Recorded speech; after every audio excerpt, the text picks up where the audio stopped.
Hi everyone, it's Az here from HeelvsBabyface. Holy Copiumania, brother!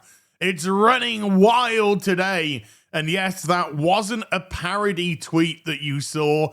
That was actually a legitimate tweet from the MCU Updates Twitter account, X account, whatever you want to call it nowadays. Now, I must confess that I kind of feel sorry for these people who are running this account because A, they don't get any traction whatsoever, 28 likes on this tweet, and B, the information that they put out is complete and utter nonsense. Captain America Brave New World has surpassed 388 million at the box office, making it an absolute monumental disaster, doing more than double its 180 million production budget, which of course is a lie. Its production budget is somewhere around the $388 million, and that's coming from Marvel insiders. So, well, I guess your updates aren't so up to date. But what was even more funny was they decided to run with this one, as we saw at the beginning.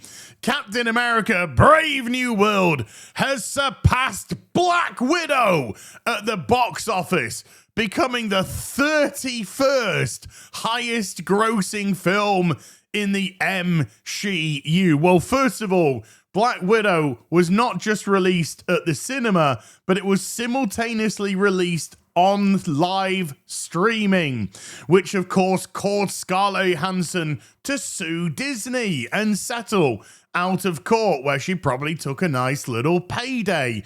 But another great optic of this, of course, they're celebrating a black man beating a white woman. This isn't San Francisco, but talking about nuclear levels of cope, coming in at the 31st highest grossing movie in the MCU. But there's only been 34 movies, and let's be honest, that's probably about 20 too many. But 34 movies, it's the 31st highest grossing. You mean 31 out of 34? You mean it's a complete and utter mega flop? You mean it's only just crawled past a movie that was out when people couldn't even go to the bloody cinema because of COVID, and was also live on stream at the same time, just managing to eke past that one? 31st highest grossing MC. Shut up, you stupid tart. Copium, I can smell the copium. Hold up, everybody. I'm just getting some news coming in from the fact-checking department. There's actually been 35 Marvel movies, including Captain Black, Falcon, America, man. It's gone up a whole place. It's only 31st worst out of 35. Phew. Saved. But he's up on that copium. When I bring up a list of the highest grossing Marvel movies in order, it's exceedingly telling that the top two are the natural end of this cycle. Endgame and Infinity War, the two-parter that really sealed the deal. This really wasn't the end of a phase 3. This was the end of an actual era. 10 years of hard work, world building, character building, coming to a natural conclusion. Things should have been put to bed for a number of years, 5 to 10. And Disney Marvel, being Disney Marvel, they thought, we're on to a winner here. We can put absolutely anything out and people will come. No longer do we have to bother about that characterization. No longer do we have to bother about those heroes that actually carry the franchise on their back. We can push our all new, all different comic range, which failed absolutely miserably because this is a different audience. This is a movie audience, and they'll just eat up any slop that we feed them. Well, It didn't quite go according to plan in phase 4 onwards, did it? If we were to return to this list of highest grossing Marvel movies, then we have to scroll and scroll and scroll. Not, the ones in that terrible TV show that there's a million of in nuclear bunkers or something. And scroll and scroll. And there you go. Captain America, brave new black person of color of things, coming in 31st out of 35 movies. Sharing its place with The Marvels, one of the worst received movies of Phase 4, The Incredible Hulk, which came out 17 years ago, Captain America, the First Avenger, which adjusting for inflation would actually be higher than it, and Black Widow, another Phase 4 movie. And if we just look around it, Eternals, Phase 4, Shang-Chi, Phase 4, Thor, which came out 14 years ago, Ant-Man and the Wasp, Phase 5. So you see that it's surrounded by a lot of Phase 4 and Phase 5 movies, as Captain America itself is a Phase 5 movie. What does that really say about the shine of the MCU? It's truly gone now. Out of the top 10 lowest grossing MCU movies, 6 of those places are held by movies either in Phase 4 or Phase 5. And 3 of them are held with movies that are in Phase 1 when the MCU was actually trying to establish itself.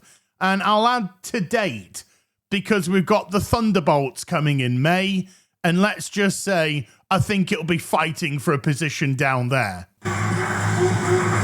Yes! Yes!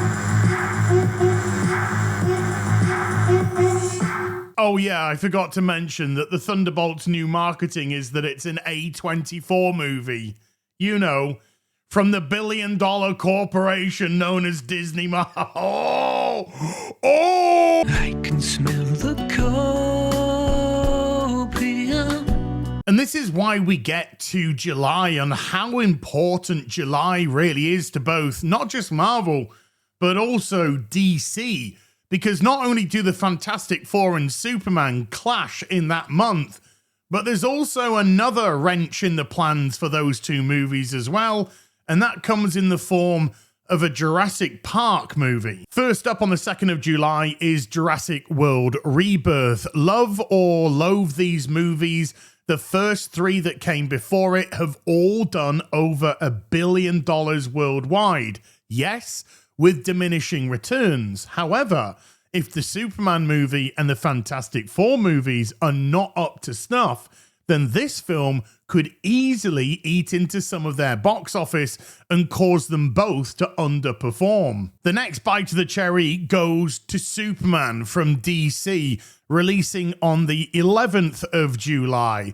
Now, so far, the trailers for this movie have received a lot of online clicks. Currently, it has just over 54 million views on it. So in some way, shape or form, it is appealing to a group of people. Whether or not they actually decide to turn up to the cinema is another kettle of fish altogether. But probably what is more important is the Fantastic Four trailer, which admittedly has been out for less time, actually only has 28 million views on it, which means that's about half of what the Superman trailer has. So if the Superman movie comes out and is actually good, entertaining, and people gravitate towards it, then when the Fantastic Four movie releases, which is 2 weeks after Superman, it could have an effect on that box office as well. So is it wise of Marvel, in a certainly compromised capacity, shall we say, to wait to see what the competition does before releasing theirs? Or will both of these films have a knock-on effect, substantially eat in to the box office of what Marvel were hoping to get for this movie? Something tells me that James Gunn isn't feeling like he's really in competition with Jurassic World and the Fantastic Four movie from Marvel. Something tells me James Gunn feels he's actually in competition with Zack Snyder.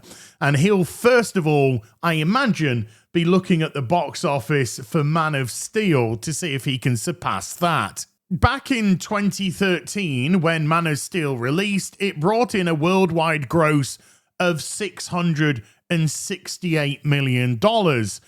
But if we calculate that for inflation today, it actually comes in at around about $918 million. So if James Gunn wants to surpass Man of Steel, that really is the target that he should be looking for. But I don't know if you're aware, folks, but there seems to be a running theme in today's video. I can smell the copium. July really is a massive month for these companies, and it's no longer, I think, because they're in competition with one another per se. They're in competition with themselves. Can they actually put out a movie that people want to go to the cinema to see? Has the superhero fatigue, which is clearly set in, gonna have an effect on Superman and Fantastic Four? And will that boost the Jurassic World movie? Again, I personally don't really care, because whether or not these movies succeed or fail, it's no skin off my back. I kind of lost interest as regards to performance a long time ago. I'm just here for the shits and giggles nowadays, folks, because whether or not these succeed or fail, July is going to be a winner-winner chicken dinner for us over here, because we can just report on all of this stuff. But right now, do any of you care? Are any of you excited? Are any of you going? I guess time's going to tell. I'll see you in the next video. You take care. Bye for now.